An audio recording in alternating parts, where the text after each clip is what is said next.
Kami mengasihi Engkau ya Bapa. Karena kami tahu Kau sayang kepada kami. Dan kami mau taat kepadamu. Kami mau melakukan segala kebenaran-Mu di dalam perjalanan kehidupan kami. Sehingga kami terus diperbaharui dari sehari ke sehari untuk serupa dan segambar dengan-Mu. Berbicara bagi kami, urapi hamba-Mu, taruh firman-Mu di hati pikiran hamba-Mu dan urapi umat-Mu, sehingga umat-Mu membuka hati, buka rohnya untuk menerima taburan firman-Mu. Kami siap mendengarkannya di dalam nama Tuhan Yesus Kristus. Mari semua yang percaya katakan amin. Amin. Silakan duduk, shalom. Shalom. Percaya disayang Tuhan. Amin. Tenan. Amin. Tidak mudah orang mendapat disayang Tuhan, itu tidak mudah. Tidak semua orang dicinta Tuhan. Walaupun di gereja Tuhan tidak semua mendapat kasih sayang Tuhan. Kalau tidak benar-benar kita memberikan hati kita kepada Tuhan, baru itu yang mendapat nilai tambah dari Tuhan untuk kita dijadikan kesayangannya. Kita biasa-biasa, enggak. Kalau kita cuma kalau kita butuh Tuhan, kita datang Tuhan, enggak. Kalau kita datang tidak mencari Tuhan, tapi cuma mencari berkat Tuhan, enggak. Tapi kita datang beribadah, mencari Tuhan. Setuju katakan amin? Amin. Dan firman Tuhan pagi hari saya berjudul, sabar dalam penantian. Mau sabar? Mau. Gampang sabar? Tenan ta. Jangan gereja ngomong, oh sabar Pak, sabar. Nanti di jalan ada sepeda motor banter agak nyerempet, mepet tok. Sudah ngomongnya, sudah ndak karu-karuan. Apakah itu kata sabar?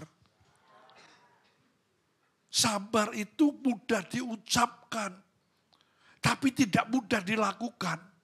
Apalagi di dalam menantikan jawaban doa kita, menantikan pertolongan Tuhan, itu tidak mudah. Tapi apa kata firman Tuhan bagi kita? Kita bersyukur loh, kita percaya Tuhan. Karena apa? Saudara? Kita manusia ini pada dasarnya memang tidak sabaran. Tidak ada manusia itu sabar, tidak ada. Tidak sabaran. Setiap kita itu tidak sabaran. Itu karakter manusia kita. Tetapi kita bersyukur, kita percaya Tuhan. Kita diurapi, dipenuhi Roh Kudus. Ada 9 buah roh. Salah satu dari 9 buah roh yaitu sabar. Tapi kalau kita tidak mau menjadi pelaku firman, tidak bisa sabar. Ada orang berkata kepada saya begini, Pak memang ngomongan saya sudah seperti ini. Tapi hatiku baik, tidak ada. Ngomongan yang kasar, yang ngomongan yang sembarangan, ngomongan yang tidak karu-karuan. Terus berkata hatiku baik, tidak. Ucapan bibir itu keluar dari hati kita. Tidak ada ucapan bibir tidak keluar dari hati kita. Setiap ucapan kita itu keluar dari hati kita. Dan ketika hati kita tidak diberkati Tuhan, tidak dikuasai Roh Kudus, maka perkataan kita itu sembrono, ngawur. Tetapi apa kata firman Tuhan? Saya ajak buka di dalam Yesaya 40 ayat yang ke-31. Yesaya 40 ayat 31 berkata begini, tetapi orang-orang yang menanti-nantikan Tuhan mendapat kekuatan baru. Mereka seumpama raja wali yang naik terbang dengan kekuatan sayapnya. Mereka berlari dan tidak menjadi lesu. Mereka berjalan dan tidak menjadi lelah. Orang yang menanti-nantikan Tuhan. Artinya kita menunggu Tuhan. Dan kita harus sadari kita orang percaya itu kita ada dalam genggaman tangan Tuhan. Setuju kata amin? Amin. Ketika kita ada dalam genggaman tangan Tuhan, maka kita percaya bahwa Tuhan itu melakukan segala sesuatu untuk kita itu bukan untuk kepada yang buruk, tetapi kepada yang baik. Setuju kata amin? Amin. Karena Tuhanlah yang sanggup merubah yang buruk, yang tidak baik, menjadi baik, saudaraku. Itu Tuhan. Oleh karena itu kita harus belajar lebih dalam bagaimana sikap hati kita di saat kita menghadapi masa-masa penantian di tengah-tengah kesulitan dan tantangan. Yaitu apa? Sabar. Katakan kiri kanan, sabar ya. Sabar. Sabar. Bapak Ibu, sabar itu adalah menantikan Tuhan. Dan menanti atau menunggu adalah suatu keadaan yang tidak nyaman. Suatu keadaan yang paling tidak kita suka. Karena bisa berdeg-degan. Contoh ketika kita mengalami satu keadaan. Lalu kita sudah berdoa kepada Tuhan. Sudah berdoa bukan berhari-hari. Berminggu-minggu, berbulan-bulan. Tapi belum dijawab Tuhan. Deg-degan. Apakah kita masih bisa, oh terima kasih Tuhan. Kami bersyukur. Atau kita mulai ngomel. Itu pertanyaan. Karena apa? Sabar itu ilmu tingkat tinggi. Orang dunia berkata apa? Ilmu itu sabar itu ilmu tingkat dewa. Artinya apa? Ilmu yang tertinggi saudaraku. Kita sabar dari manusia biasa. Manusia yang tidak sabaran. Untuk bisa sabar itu perlu perjuangan. Saya latar belakang pelabuhan. Ketika latar belakang saya pelabuhan, kumpulannya orang gak karu-karuan. Terus jadi pendeta untuk sabar itu gak mudah. Setiap malam saya menangis di hadapan Tuhan. Saya mau sabar Tuhan. Ketika saya mau sabar, tantangan demi tantangan itu ada dalam hidup saya. Pergumulan-pergumulan itu ada dalam saya, saudaraku. Kenapa? Sabar itu belajarnya setiap hari. Setiap hari kita diperhadapkan kepada orang-orang yang mohon maaf ya, yang bencekno. Dan orang-orang yang baik-baik, oh haleluya puji Tuhan. Bagaimana Bu, bagaimana sih? Gampang. Tapi bagi orang yang ketika ketemu, debuduk. Orang yang bencekno. Ngeles atau tetap ketemu. Halo? Ngeles atau tetap ketemu. Ngeles. Menghindar. Tapi ketika kita menghindar, kita akan dipertemukan terus kepada orang-orang yang bencekno. Karena kita belajarnya setiap hari, saudara. Latihannya setiap saat. Dan ujiannya selalu mendadak. Gampang tuh gampang. Sabar. Segampang coba satu hamba Tuhan yang di belakang. Setelah ini meneng gak wani ngomong. Angel. Angel tenan. Bapak Ibu. Tetapi kita harus bisa mengatasi diri kita. Tuhan mau merubah kita. Dan ketika kita meminta sabar. Itu tantangan terus ada dan selalu ada. Sabar itu bukan berapa lama kita menanti. Tetapi seberapa tenang kita menghadapi setiap situasi yang sedang menguji kita. Jadi sudah sabar itu berapa lama kita menantikan jawaban doa kita. Bukan cuma itu. Tapi seberapa tenang kita menghadapi masalah. Tenang atau tidak tenang itu tergantung dari hidup kita, dari diri kita. Karena kita sabar atau tidak sabar. Karena kita seringkali diuji. Sebab setiap musim penantian terkadang sangat terasa panjang. Kita menantikan jawaban Tuhan terasa panjang dan melelahkan. Dapat membuat kita semakin lelah, kesel. Wis doa, wis mau doa, wis baca firman, wis ibadah. Tapi gak mari-mari Tuhan.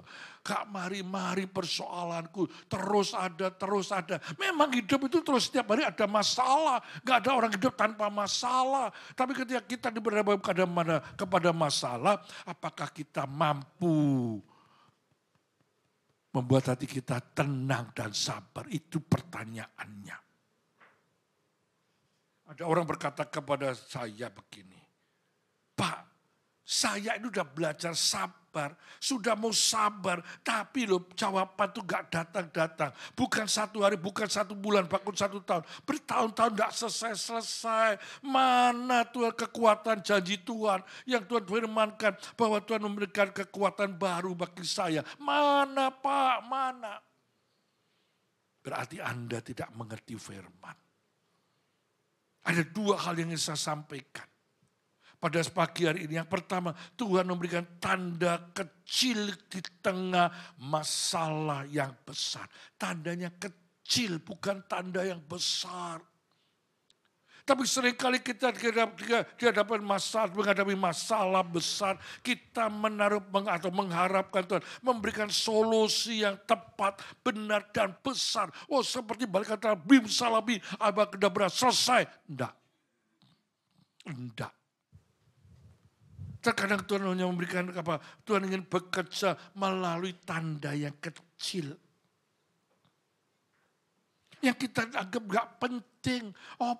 Tanda opo di Tuhan, tanda opo di Tuhan. Dulu sebelum saya jadi pendeta, saya itu Tuhan sudah berikan tanda kepada saya. Tapi enggak sadar. Kenapa saudara? Karena saya di rumah saya itu kami menghadap ke depan, semua rumah yang di depan enggak ada yang menghadap ke rumah kami. Menghadap, mohon maaf bahasa kasarnya, dipantati. Rumah gede-gede itu menghadap ke jalan raya sana. Tidak ada yang menghadap ke sini. Tapi hari ini saya mengerti Bapak Ibu. Dengan tidak ada rumah yang menghadap ke kami, maka ketika ada gereja yang saya bangun di rumah kami itu, kita mendapatkan tempat parkir yang luar biasa. Sepanjang jalan bisa dijadikan parkir, tidak ada yang ganggu. Amin. Itu saya tidak sadar. Bahkan waktu itu saya belum menjadi pendeta. Waktu itu saya belum punya gereja. Tapi kok saya merasa orang-orang warga setempat merasa tersinggung. Kok dipantati? Padahal itu rencana Tuhan. Supaya apa? Supaya kita bisa ketika ada gereja tidak ganggu. Kalau seperti di sini, untung ada tukang parkir. Kalau nggak ada tukang parkirnya kan repot. Karena sana ada toko, sini ada toko. Bingung. Tapi saya tidak pernah bingung. Itu tanda kecil yang Tuhan berikan kepada saya, saudaraku. Tapi itu dulu tidak saya anggap penting. Tapi hari ini saya anggap sangat penting. Saya berikan contoh kepada kita. Elia, saudara, kita baca dulu di dalam 1 Raja-Raja pasal 18. 1 Raja-Raja pasal 18. Saya baca ayat 43.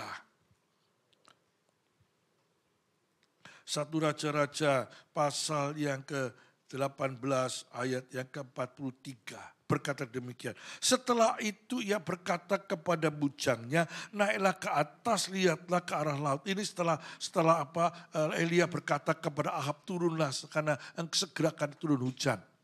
Sudah hujan? Belum. Tapi Elia berdoa. Lalu suruh bujangnya naik ke atas. Ia melihat dan berkata, tidak ada apa-apa. Kata Elia, pergilah sekali lagi. Demikianlah sampai 7 kali. Pada ke-7 kalinya berkatalah bujang itu, wah, awan kecil sebesar telapak tangan timbul dari laut. Lalu kata Elia, pergilah, katakan Ahab, pasang keretamu dan turunlah. Jangan sampai kau terhalang oleh hujan. Maka dalam sekejap mata, langit menjadi kelam dan awan badai. Lalu turunlah hujan yang lebat. Elia, nabi yang besar, saudaraku. Ketika dia sudah pertama dia berdoa untuk tidak ada hujan di Israel. 3,5 tahun tidak ada hujan. Setelah itu dia minta hujan. Apakah langsung dia berdoa langsung hujan? Tidak, 7 kali. 7 kali dia berdoa, sujud kepada Tuhan. Minta hujan. Apakah langsung ada hujan? Tidak. Cuma ada setelapak tangan awan di langit yang bentor-bentor seperti hari ini. Surabaya panas yang minta ampun. Baru ada tanda selangit setelapak tangan di langit. Oh, terus kita berkata mau ada hujan. Apakah hujan? Enggak. Tapi Elia mempunyai iman yang luar biasa. Elia mempunyai iman, meresponi dengan iman akan terjadi hujan yang lebat. Itu Elia. Sehingga tidak begitu sudah dia imani, tidak lama kemudian betul terjadi ada awan yang lebat, awan yang kelam, awan badai, turun hujan yang lebat. Hanya dari tanda setelapak tangan. Apakah kita juga meresponi kalau ada tanda setelapak tangan, ini akan ada berkat Tuhan yang melimpah? Belum tentu. Saya punya pengalaman. Mungkin saya pernah saksikan di tempat ini. Tapi saya ingin saksikan kembali. Ketika saya ingin berhenti bekerja. Saya butuh waktu 4 tahun. Mau bekerja hari ini loh. Butuh 4 tahun baru disetujui bos. 3 tahun pertama enggak direken. Enggak usah. Dirobek-robek suratnya. Enggak usah. 3 tahun. Tahun keempat saya puasa. Saya puasain Senin, Selasa, Rabu, Kamis saya puasain. Jumat, Sabtu, Minggu enggak. Senin, Selasa, Rabu. Terus sepanjang bulan demi bulan saya lakukan. Pada bulan ke-8 saudaraku baru ada tanda setelapak tangan. Bos ketika melihat surat pengunduran diri. Dia berkata begini, jual dulu 2 kapal. Itu tanda setelapak tangan. Apakah mudah jual kapal waktu tahun 96? Enggak mudah. Tetapi dengan tanda setelapak tangan itu saya meresponi, saya berdoa semakin kencang, semakin tekun, saya berpuasa semakin tekun, saya berdoa. Bulan Oktober, bukan langsung ada Agustus ada bos mau jual kapal, lalu datang pembeli, enggak, bulan Oktober baru ada teman saya bos pelayaran, podo-podo orang desanya, bosnya itu dulu orang Bojonegoro, saya orang Bojonegoro, saat desa ngomongnya ya ngomong Jawa. Ketemu saya begini, bosmu betul kapal? Iya mau dijual 2 bos. Dijual piro? Enggak tahu, nanti tak ngomong bos ya. Jadi bos ngomong sendiri ya. Ya wis. Itu Oktober. Lalu ketemu saya lagi bulan November. Wis cocok regane tapi masih tak ajukan kredit di bank. Kalau bank isi utang nanti tak beli. Wah doa semakin kencang. 18 Desember 96 2 kapal dijual. Laku itu hujan. Lalu saya mengajukan mengundurkan diri. Bos gak bisa menolak. Tapi ada tapinya. Saya keluar mengundurkan diri cuma dapat amplop gaji bulan Desember tok. Nanti Imlek tak kasih. Gak masuk akal. Desember kok ngenteni Februari. Tapi saya berkata, iya. Segala fasilitas kantor saya berikan dan saya pulang dengan nangis. Naik taksi nangis saya berkata, Tuhan buat aku berhasil. Kalau aku berhasil bos tidak bisa berkata, dulu tak kasih modal.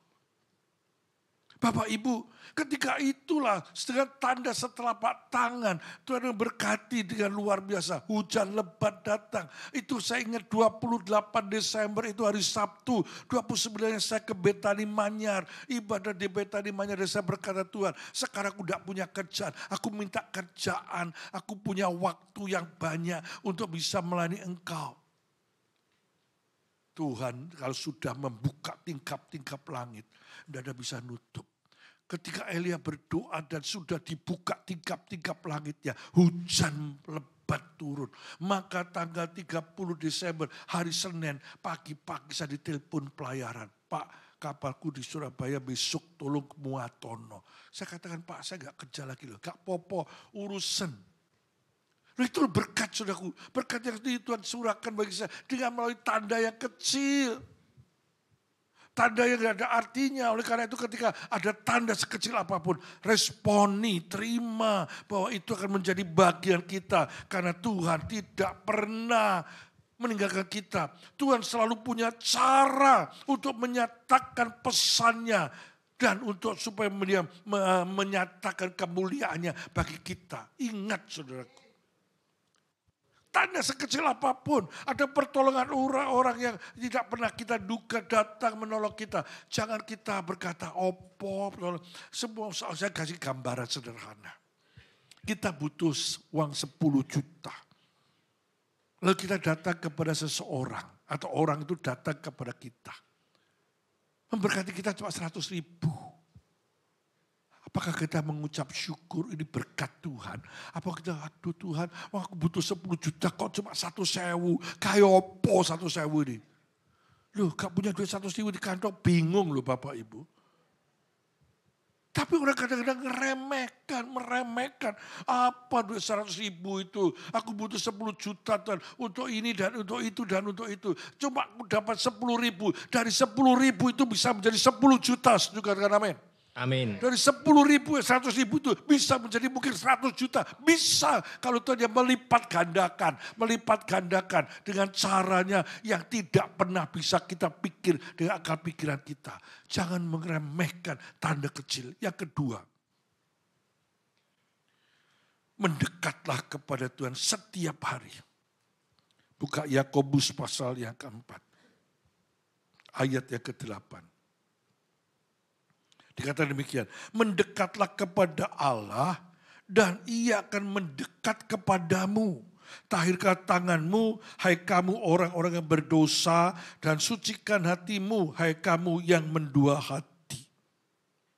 Bapak, Ibu, Saudara, Tuhan tidak hanya ingin menyelesaikan masalah kita, tetapi Tuhan ingin kita hidup mendekat kepada Dia setiap hari, setiap waktu, setiap saat. Setuju dengan katakan saya, amin. Amin.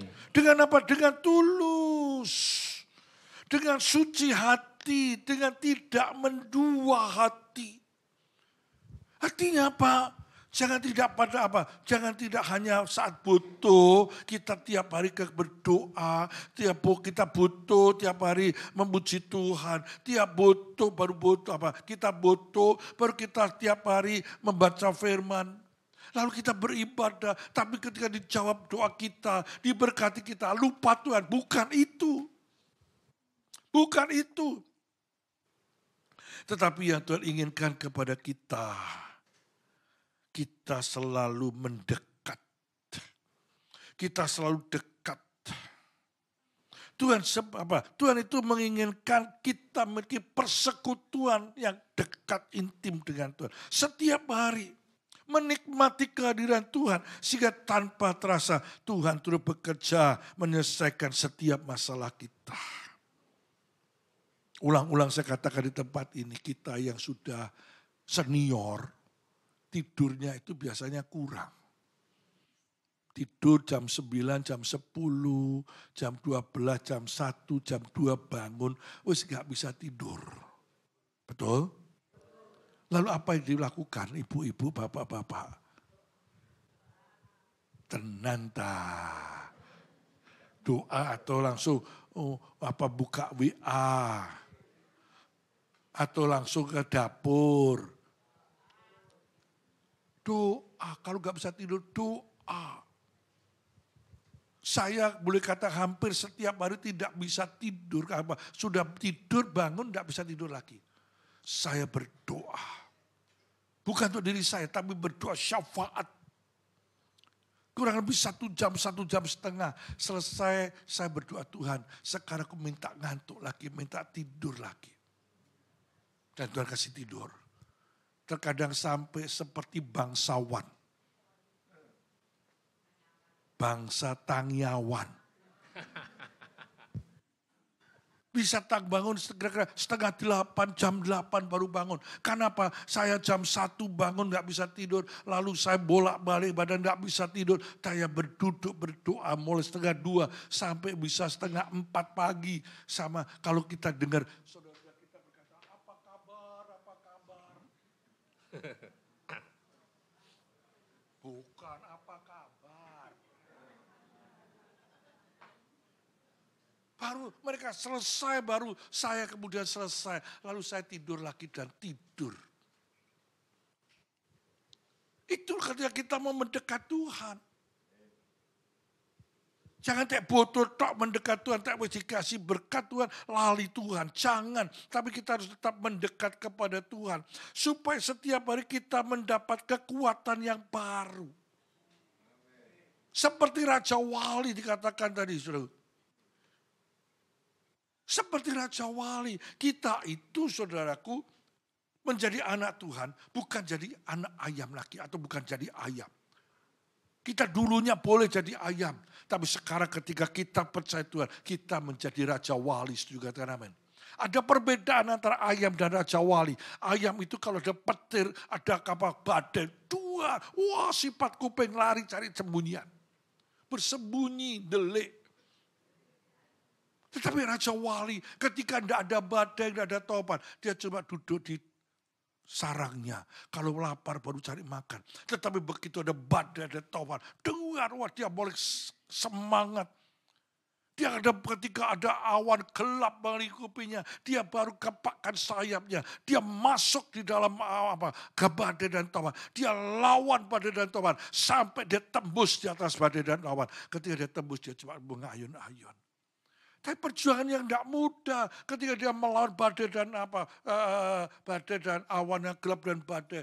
Tidak mudah, tapi dia punya kekuatan sayap yang dahsyat.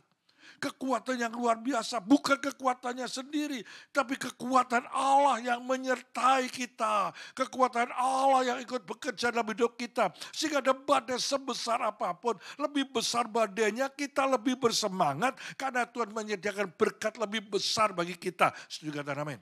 Amin. Tapi badainya cilik-cilik, hujan gerimis-gerimis itu gak nang gereja, itu bukan anak Tuhan. Kadang-kadang, waduh mendung ya Pak, nanti tak hujan banjir ya apa. Lu gurung-gurung banjir lu, kok usah ngomong, kok tak banjir ya apa. Itu males. Mohon maaf. Tidak mau mencari Tuhan. Tapi ketika kita mau mendekat Tuhan, apapun yang terjadi saudaraku, kita berangkat. Suatu hari saya pernah melayani di Betani Manyar doa malam. Hujan lebat. Saya tetap berangkat. Saya tidak tahu kalau di daerah masuk Manyar Rejo itu ada kabel listrik yang putus. Tidak kelihatan, gelap, lampu mati semua. Jadi saya itu terus jalan, tiba-tiba lu kok ada kabel. Tapi puji Tuhan kabelnya sudah mati. Tidak turun mati, tidak kesetrum. Ya tuh. Tapi saya percaya, saya melewati itu dan saya bisa sampai di Betani Manyar. Bapak Ibu, ketika kita takut, baru hujan aja takut saudaraku. Kita tidak akan melihat karya ajaib Tuhan. Sebab seringkali ketika kita ibadah, kita mengalami tantangan, ada masalah, ada pergumulan. Ketika kita mau beribadah, itu berkatnya tersediakan. Ada iblis yang tidak suka kita menerima berkat Tuhan. Sehingga menghalangi. Terkadang kita mau ke gereja, tiba-tiba bannya kempos. Kadang-kadang ada tamu. Saya kemarin dulu mau melayani di FA. Saya ini gini-gini juga melayani saya punya gembalakan FA. Ketika saya mau melayani ke FA saya, ada teman lama saya telepon kepada istri saya. Ngomong gini, istri saya namanya Sian, kok Pak Lukas ojo le lungo, aku pengen ngomong. Sudah mandi nih, istri saya bilang, Pak nanti namanya Kimnyo itu mau datang, gak tahu mau ngomong apa.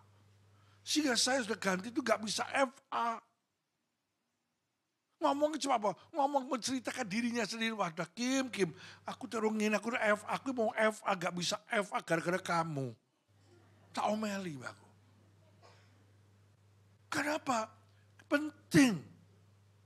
Bersekutu dengan Tuhan itu penting karena mendapat kekuatan baru. Seperti Raja Wali. Ketika kita seperti Raja Wali, kita berlari dan tidak menjadi lesu. Kita berjalan dan tidak menjadi lelah. Karena ada Roh Kudus dalam hidup kita. Yang menyertai kita, memimpin kita, menuntun kita. Kita harus lulus dalam musim penantian. Dari sekolahnya Tuhan, sekolah ilahi. Kita harus lulus untuk kita menikmati berkat-berkat Tuhan. Kalau gak lulus, saudara kita gak bisa melihat karya ajaib Tuhan dalam kehidupan kita. Kita tidak pernah melihat keajaiban Tuhan, mujizat Tuhan terjadi dalam hidup kita. Tetapi ketika kita lulus ujian, yang ujiannya itu secara tiba-tiba, itu kita membuat apa? Kita bisa mengenali Tuhan.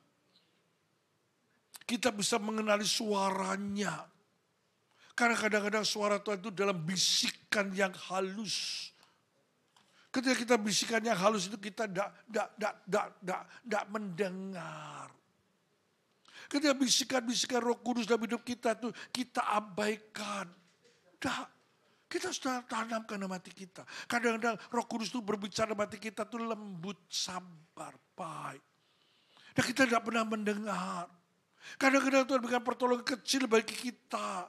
Dan kita tidak bisa merasa apa-apa. Kita tidak bisa melihat apa-apa karena kita belum lulus. Ketika kita lulus ujian, saudara, kita bisa merasakan kehadirannya dalam setiap momen-momen hidup. Kita bisa melihat kekuatan yang baru dijanjikan itu datang di saat kita belajar sabar. Belajar menantikan, bukan mengejar jawaban doa kita. Jangan, tapi sabar menantikan Tuhan. Kita harus menikmati hubungan intim dengan Tuhan.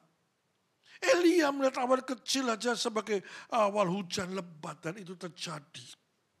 Kita diajar suruh melihat pertolongan Tuhan kecil sebagai jaminan bahwa rencana besar sedang digenapi Tuhan.